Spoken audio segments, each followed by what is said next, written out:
This is the easiest and most affordable way to get your 2012 to 2019 rear-wheel drive Challenger RT feeling factory fresh. With brand new front struts and rear shocks, this is going to get you a majority of the way to a full suspension refresh for a heck of a lot less money than you'd even pay your local mechanic to do the job. It makes an economical and really sensible option, and it's going to help your car feel like it did the day it rolled off the showroom floor. In a seemingly endless sea of lowering springs, coilovers, and other suspension kits, sometimes we have to acknowledge that what people really want and need for their car is to get it back to how it was from the factory. Whether your Challenger is feeling loose, crashy, or just plain noisy, this kit is a good way to help get it feeling, sounding, and driving like it did the day it was assembled. Now all this stuff is OEM equivalent too, so it's about as similar as you can get to Mopar original parts without having to pay the Mopar price tag. The front struts, as you can see, come pre-assembled right out of the box. You get new springs, new upper and lower isolators, spring seats, and the preloaded bearing plates, so these just bolt right in place of your originals. Same is true for the rear shocks. These are gas charged shocks too, so again, just like the front, and these are going to act very much like your originals. That means your ride quality and handling will be reset basically back to factory specs. Now I want to stress that this is not a performance-oriented upgrade in any way. This is really just the easy button to help get your car driving and behaving like it did when it was new. So when you hit a rough road or turn into a corner, it's going to respond exactly the way you'd expect it to. Construction, of course, is also similar to OEM. You've got cold wound steel springs, aluminum shock bodies, and new rubber bushings, plus the new mounting hardware that you need. Everything is finished off with this black electrostatic coating for additional protection against rust and corrosion too. Now these are fit and road tested to ensure that they meet strict quality standards, and they're going to perform just like your original equipment. And that makes the price all that much sweeter. Coming in at about $400, this is one of the most affordable kits of its kind on the market. That price alone makes this worth grabbing, as you'd probably spend that much just getting the shocks alone from Mopar directly, and this kit comes with new springs and all the other stuff for the front end ready to bolt in, making installation all that much easier for you. Speaking of which, installation is going to get a 2 out of 3 on our difficulty meter, and expect the job to take you about 4 hours to complete. Like I mentioned a handful of times, this is a totally bolt-on operation. It does not require you to make any modifications to your car, and heck, you don't even need a spring compressor since those front struts come fully assembled.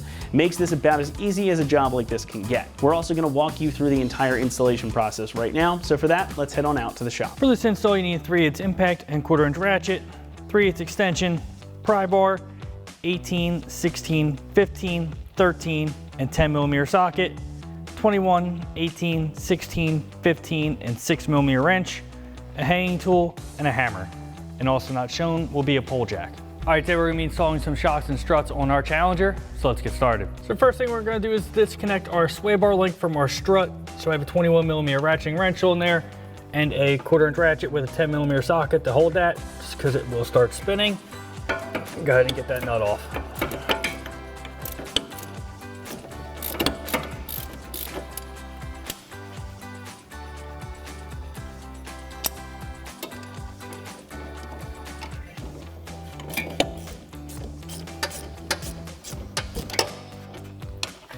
Get that off, and we pull that out of our strut, set that aside. All right, we're gonna go up to our upper ball joint, take our nut off so we can disconnect our knuckle from it. So we're gonna grab our impact and 18 millimeter socket. We're gonna get that a little loose. Grab our hammer to release it.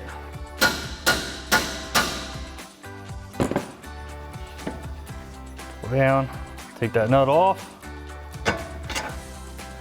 We can just let that pivot out of the way. All right, we're gonna move down to our lower strut mount. Same thing, impact and 18 millimeter socket, and take our lower strut bolt out. In our engine bay, we just have this cover, simply just lifts up and set that aside. We're gonna grab our impact with our 13 millimeter socket and take our 3 nuts off.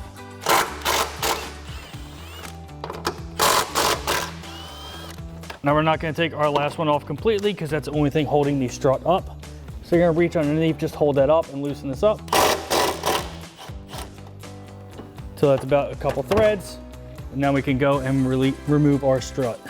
All right, so I have my knuckle and I'm lifting up to hold the strut up. Take our last nut off.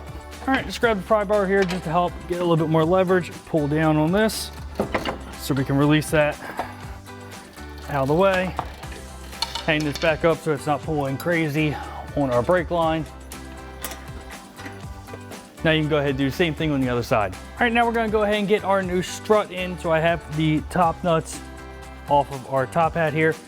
We're just gonna get this loose again so we can pry down. Get this in place.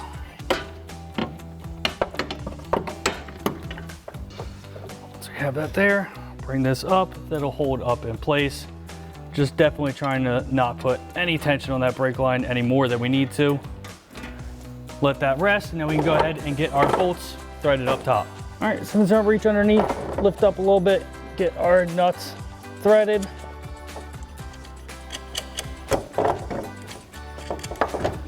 Grab our impact 13mm socket, tighten them down. Now we're gonna get our lower bolt matched up and threaded in. This is the factory bolt. The only difference is the factory strut had a nut welded onto the back of it. We have a nut supplied, so we're just gonna thread on. Let's just get this lined up first. Just got a pry bar in there and just turn it a little bit. If you need to, grab your hammer, just give it a tap.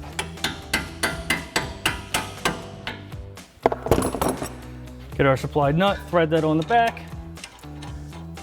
We can go ahead and tighten that down. It's gonna be 18mm socket for the head, 21mm wrench for the nut.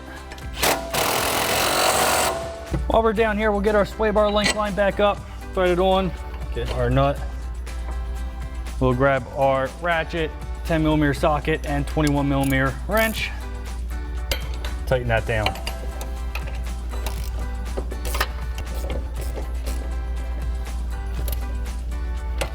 All right, so we'll get our knuckle here, get our upper control arm back in place. Pull down that, thread our nut on. Grab our impact 18mm socket, tighten that down. Now once you have this side all buttoned up, you can go ahead and repeat all the same steps on the other side. The only thing to note, the top cap on the top of our strut will not fit over just because it's different size nuts, so they won't stay on. So you just won't be able to reinstall this. So in the rear here, we're gonna start by disconnecting our top mount for our shock. Now these are 16mm bolts. One thing to note, I do have a pole jack supporting our rear subframe just to keep everything from moving around. Grab my impact extension and swivel socket, take these out.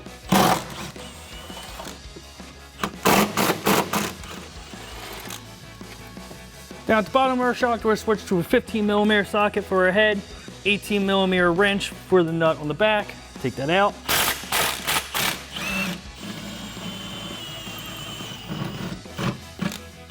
All right, now we can pull down on our strut to compress it. And we can remove it out of the car.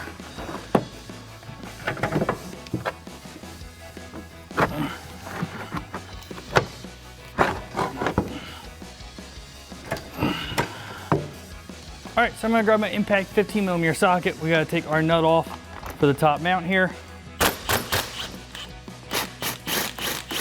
All right, so it was just spinning with the impact, so we're gonna grab a 15mm wrench and a 6mm wrench to hold the stud. Get this off.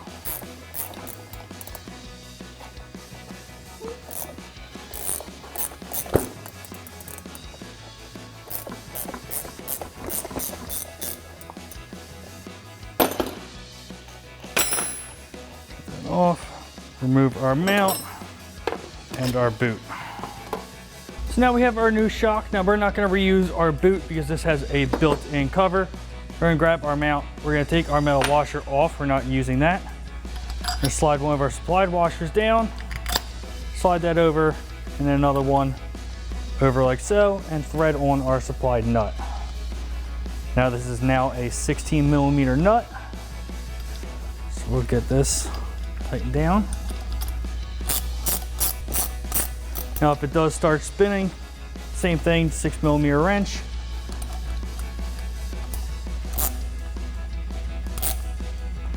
Snug that up. Now we can install this back into the car. All right, so we're gonna go ahead and get this in our car. Just need to push it up to compress it.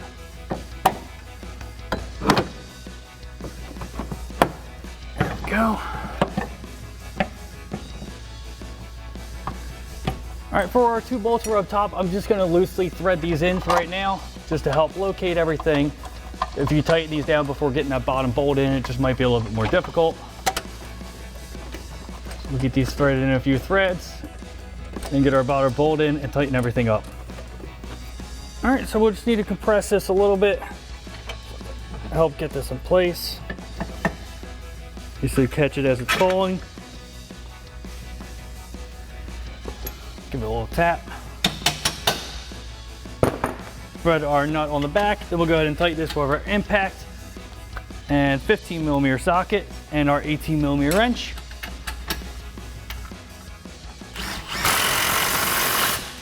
All right, switch back to our impact, extension, and 16mm socket and tighten our 2 top mount bolts.